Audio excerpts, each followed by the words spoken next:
Hello everyone, my name is Anirudh and I welcome you to ILMS Academy, India's premier legal and management education portal.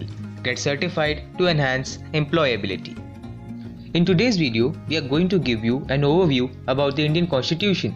We will cover the sources and the salient features of the Indian Constitution. So, let's begin. The Constitution of India was brought into force on 26 January 1950, announcing the birth of a new republic to the entire world. It is the supreme lex. It reflects upon the struggle and aspirations of the people of a country which was subjected to the oppressive rule of a colonial power for more than 2 centuries.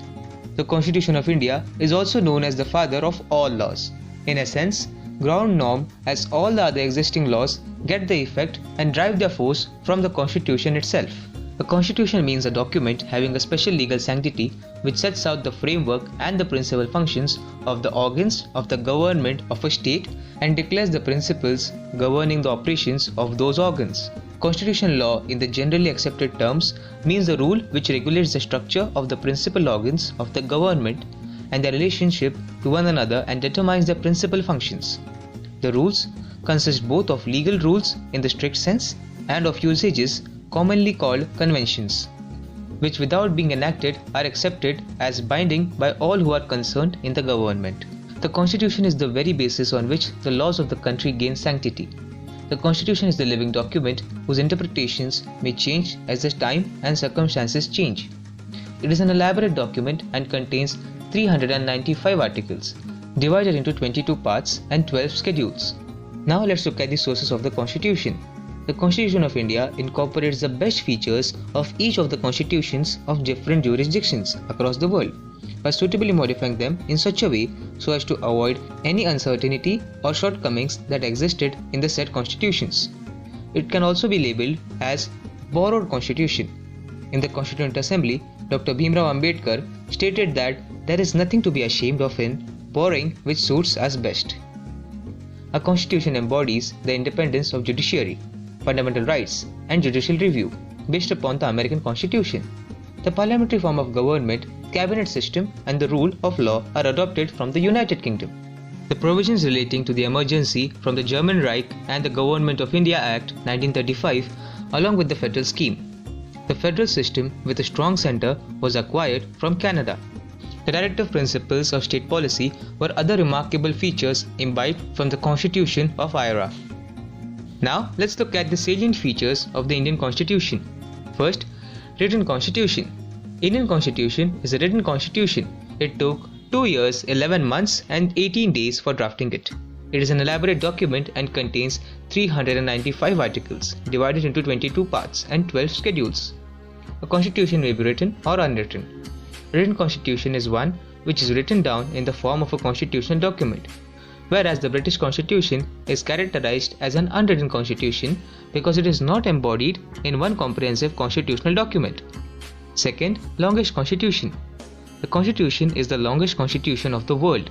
This is due to the inclusion of elaborate provisions regarding center and state relations, the inclusion of various concepts like fundamental rights, directive principles of state policy, parliamentary system, emergency provisions, and provisions related to the safeguarding of interests of various communities, castes, and groups like scheduled castes, scheduled tribes, backward classes, etc.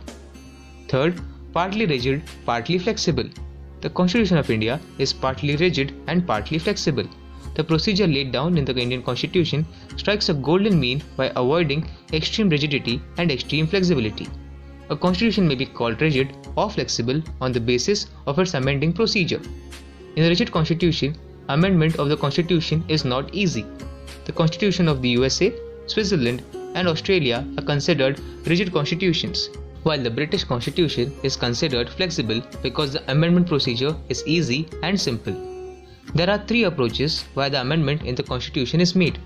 First, through simple majority. Amendment can be done by the 2 houses of the Parliament. It includes simple majority of the members present and voting before sending it for the President's assent. Second, through special majority. An amendment can be passed by each House of Parliament by a majority of the total members of that House as well as by the 2/3 majority of the members present and voting in each House of Parliament and send it to the President for his assent, which cannot be denied. Third, through ratification. Besides the special majority mentioned in the second category, the same has to be approved also by at least 50% of the state legislatures. This process is called amendment through ratification. Fourth, socialist state. Prior to the 42nd Amendment of Indian Constitution, the word socialist was not mentioned in the preamble. It was only after the 42nd Amendment in 1976 the expression socialist was added to the preamble. The word socialism is used in democratic as well as socialistic constitutions. It has no definite meaning. In general, however, it means some form of ownership of the means of production and distribution by the state. The degree of state control will determine whether it is a democratic or socialistic state.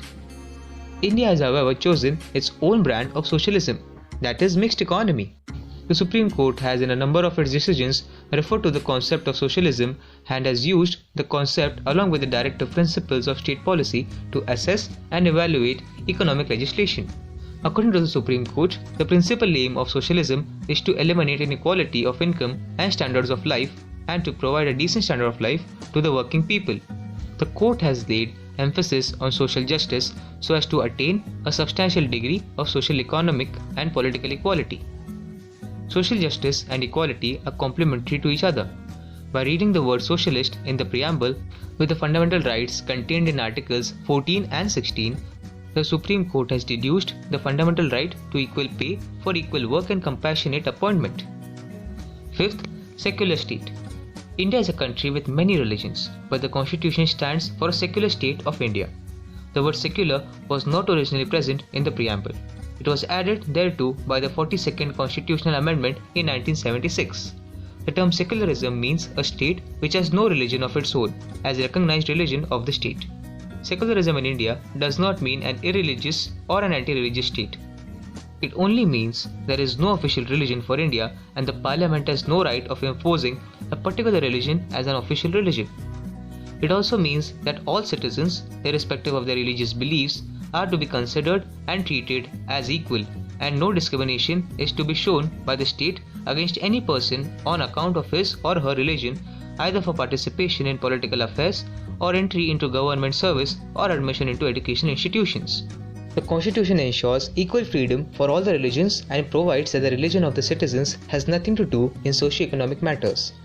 Though the Indian Constitution is secular and does not interfere with religious freedom, it does not allow religion to impinge adversely on the secular rights of the citizens or the power of the state to regulate socio-economic relations. Sixth, welfare state. India is a welfare state. The Constitution incorporates the principle of social welfare and social justice so as to achieve the ultimate object of the state, that is to render social services to the people and promote their general welfare. The preamble also clearly depicts the existence of such a welfare which is for the common good of the people. Seventh, sovereign, democratic and republic. Sovereign means supreme and independent. India is internally and externally a sovereign state. Thus, the citizens enjoy the sovereign power to elect the representatives and the state is also free from external control or power. Democracy is generally known as the government of the people, by the people and for the people. It signifies that the real power emanates from the people. In India, the election is carried out by the process of the universal adult franchise so as to elect their representatives for the parliament and state legislature. The preamble declares India as a republic. It means that the head of the state is not a hereditary ruler, rather it is indirectly elected for a fixed tenure. The President of India is elected by an electoral college for a term of 5 years. 8th, federal state with unitary bias. India's constitution is quasi-federal in nature. India has assumed a federal structure. It establishes a dual polity, a two-tier governmental system, that is one central government and the state government for each state. Also, the Supreme Court acts like a guardian of the constitution, which is independent of the other organs of the country. It is interesting to know the Indian federal scheme, while incorporating the advantages of a federal structure, yet seeks to mitigate some of its usual weaknesses of rigidity and legalism. There are certain characteristics which exhibit a unitary bias in the Indian Constitution. Within the constitutional framework, the central government has a more dominant role to play than the state. The concurrent list contains the subject of the common interest of both the centre and state. However, the word of the central government is final. Further, the residuary subjects have also been given to the centre. Even during the emergency, the Union becomes more powerful. Thus, this is the most remarkable and most unique feature of the Constitution of India, as it has conferred a federal system with the strength of unitary government. Instead of the word federation, the word union was deliberately selected by the drafting committees of the Constituent Assembly to indicate two things, namely, that the Indian Union is not the result of an agreement by the states, and the component states have no freedom to secede from it. Though the country and the people may be divided into different states for convenience of administration, the country is one integral whole. A single citizen is a single person living under a single imperium derived from a single source. 9. Independence of judiciary. A notable feature of the Constitution is that it accords a dignified and crucial position to the judiciary. A well-ordered and well-regulated judicial machinery has also been introduced in the country with the Supreme Court at the apex. The jurisdiction of the Supreme Court is very broad. It is a general court of appeal from the High Courts, the ultimate arbiter in all the constitutional matters, and enjoys an advisory jurisdiction. It can hear appeals from any court or tribunal in the country, and can also issue writs for enforcing the fundamental rights. Thus, there is a good deal of truth in the assertion that the Supreme Court of India has wider powers than the highest courts in any other federation. Let's understand, judiciary is an independent organ from the legislature and the executive, as it has been assigned with a crucial role. It acts as an adjudicator between disputes of not only two persons but also between a person and a state. Further, it is entitled to scrutinize the governmental orders and interpret the Constitution. There are various provisions included in the Constitution to ensure the impartiality and independence of the judiciary. Judges once appointed cannot be removed at the will of the executive. They hold the office till superannuation age. Also, for the removal of the judges, a special procedure is laid down in the Constitution. 10th. Single citizenship. Another important feature of our Constitution is single citizenship. All the Indians, irrespective of their domicile, enjoy single citizenship of India, so as to foster strong bonds of social and political unity among the people of India, who are divided on various grounds. 11th. Fundamental rights, fundamental duties, and directive principles of state policy. Fundamental rights are the basic rights which are entitled to every Indian citizen. They have been the most justiciable and inviolable rights included as the part of basic structure doctrine by the Supreme Court. But it is not absolute. There are certain reasonable restrictions imposed on the fundamental rights to curtail the unlimited powers to the citizens. Let me tell you a fact. The fundamental duties were added to the Constitution after the 42nd Amendment in 1976. Article 51A was inserted as Part 4A of the Constitution. The citizens, along with enjoying the fundamental rights, have to perform certain obligations, that is, duties. However, they are not judicially enforceable. Along with the fundamental rights and duties, there are certain principles which are contained in the Part 4 of the Constitution and are in nature of directives to the government to provide social and economic justice to the citizens. 12th. Emergency provisions. Centre has the power to take complete control of the state in the following three situations. First, an act of foreign aggression or internal armed rebellion, which is under Article 352. Second, failure of constitutional machinery in a state, which is under Article 356.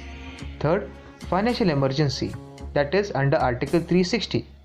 In all the above cases, an elected state government can lose control of the state and a central rule can be established. In the first case, it is very clear that such a provision is not only justified but necessary to protect the existence of a state. A state cannot be left alone to defend itself from outside aggression. In the third case also, it is justified because a financial emergency could cause severe stress among the population, plunge the country into chaos and jeopardize the existence of the whole country. Such provisions exist even in the USA.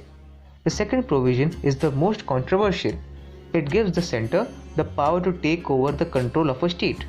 However, such an action can be taken only upon the advice of the governor, and such an advice is not beyond the purview of the Supreme Court. In the recent case, the Supreme Court ruled out the imposition of presidential rule in the state of Bihar, which was unconstitutional. 13th. Universal adult franchise. Indian democracy functions on the basis of one person, one vote. Every Indian citizen who is 18 years of age or above is entitled to vote in the elections irrespective of caste, sex, race, religion or status. The Indian Constitution establishes political equality in India through the method of universal adult franchise. 14th. Parliamentary democracy. India is a parliamentary form of democracy. This has been adopted from the British system. In a parliamentary democracy, there is a close relationship between the legislature and the executive. The cabinet is selected from amongst the members of the legislature. The cabinet is also responsible for the latter. In fact, the cabinet holds office so long as it enjoys the confidence of the legislature. In this form of democracy, the head of the state is nominal. In India, the president is the head of the state. Constitutionally, the president enjoys numerous powers, but in practice, the Council of Ministers, headed by the Prime Minister, are the ones who really exercise these powers. The President acts on the advice of the Prime Minister and the Council of Ministers. With this video comes to an end. Visit ILMS Academy for various courses from contract drafting, RTI, labor law, GST and more. Get certified to enhance employability. Thank you for watching this video and have a nice day ahead.